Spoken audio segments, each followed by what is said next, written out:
Hi everyone! For today's video ay gagawa tayo ng family tree project. Oo, family tree. So ayan yung design ng finished product. So, bago ang lahat, no? Gigising tayo at mag-stretching. Tsaka, kukunin natin ang ating sinaing kasi naluluto na siya.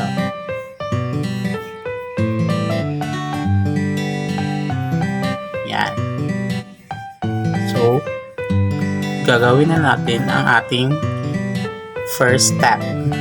So, yung first step pala natin ay ginugupit natin yung mga pictures na kailangan natin gawin sa family tree.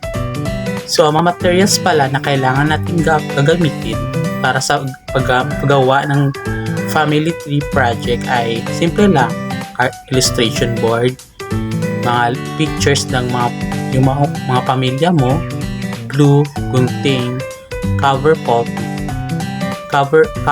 at saka mga coloring materials. Yun lang. So ayun, iniisa ko lang guntingin yung mga pictures ng mga relatives namin, yung mga kapatid ng mama at papa ko. So, bago lahat, gagawa muna tayo ng diagram, no? So, ito. So, yung family tree na gagawin ko ay hindi yung literal na family tree. Yung pulong kahoy talaga. Kundi, diagram lang. Illustration diagram. So, pinapakita natin dito na yung pagkakasunod-sunod mula sa mga lolo at lola natin mula sa both sides ng ating parents.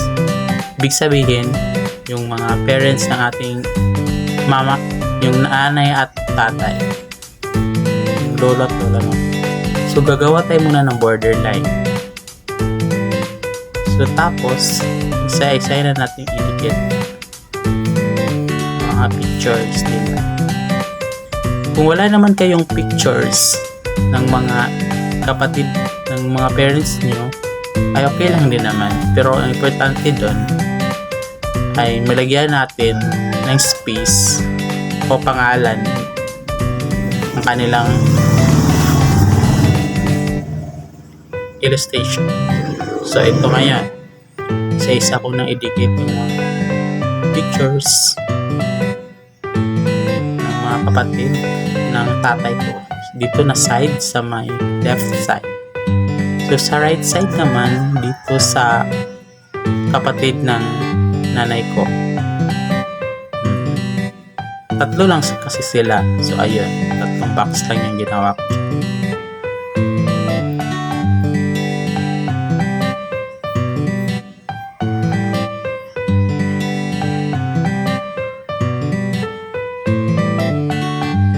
So ayun na, ito ang kapatid ng mga tatay ko.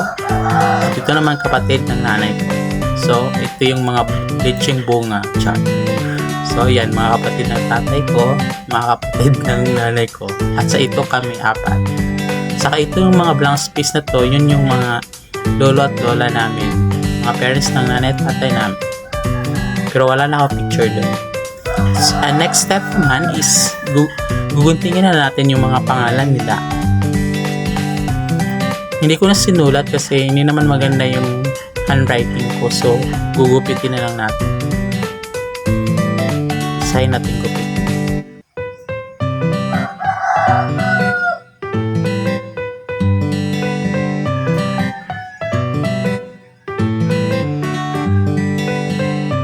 Ayan, sina Sir Sai, kapatid ng tatay ko.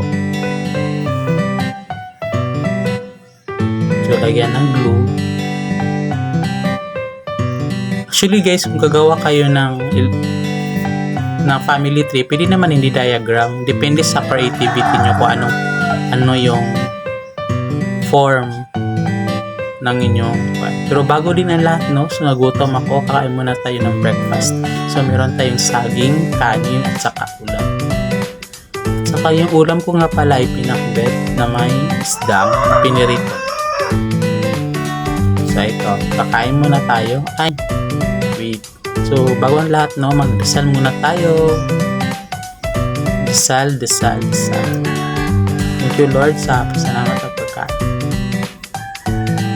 Yan, kain muna tayo dyan. Kasi almusal yan. So back to kain naman tayo. Gawa. So gupitin na natin yung mga pangalan nila para madikit na natin.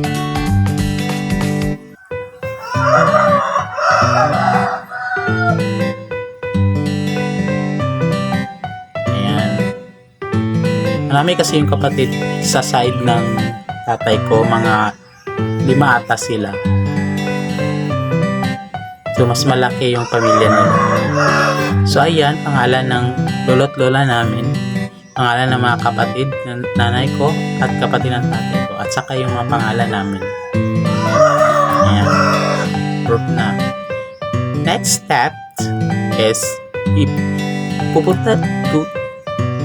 ilalagay na natin itong word na family tree. Ayan. Printed lang yung ginawa ko guys, kasi ayoko na, kasi maganda yung penmanship ko, pangit yung handwriting ko, so ginugol ko na lang para maganda yung kagagawa, yung pagkakadesign. At saka project pala namin ito sa aming second quarter sa UCSP sa grade 12 sa Understanding of Culture, Society, and Politics. So kaya pala may family tree. So ayan, lagay natin dyan yung word family para may indication na family tree talaga yung ginawa natin. So next step naman is ito yung mga cartolina. Gagamitin natin itong pang design ng kahit na anong maisip natin design. So ito na, kahit anong design na lang yung gagawa natin dyan.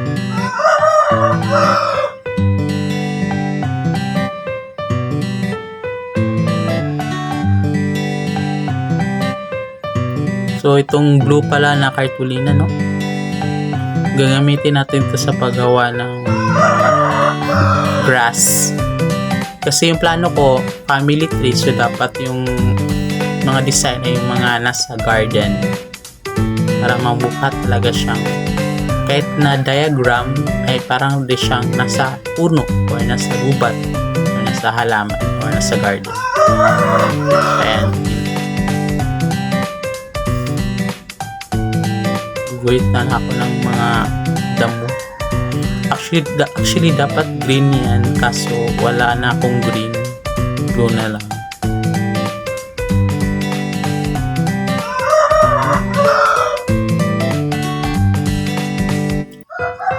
So ayan, ginugupit-gupit ko na.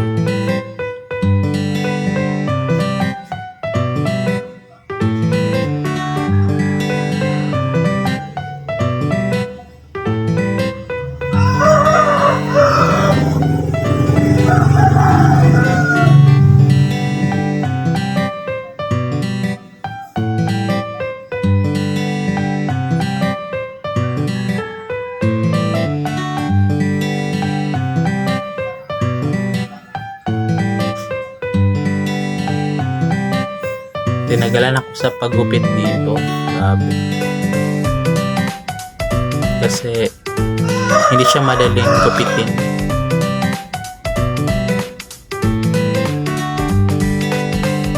So ayun, natapos ko na pagguhit ng grass. Grass ba yan or ano ba yan?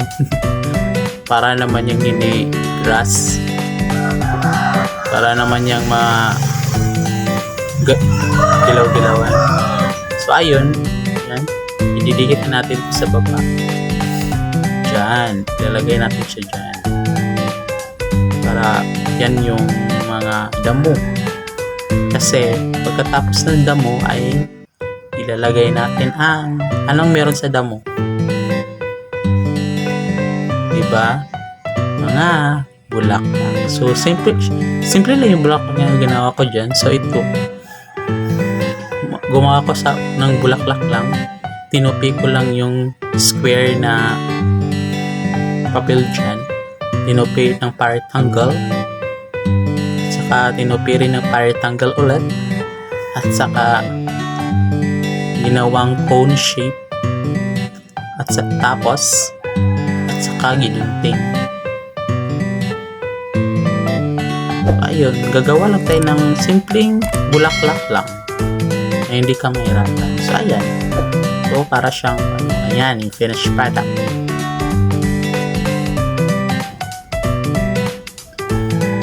Diba? So ready to pass na. Maraming salamat sa panunood.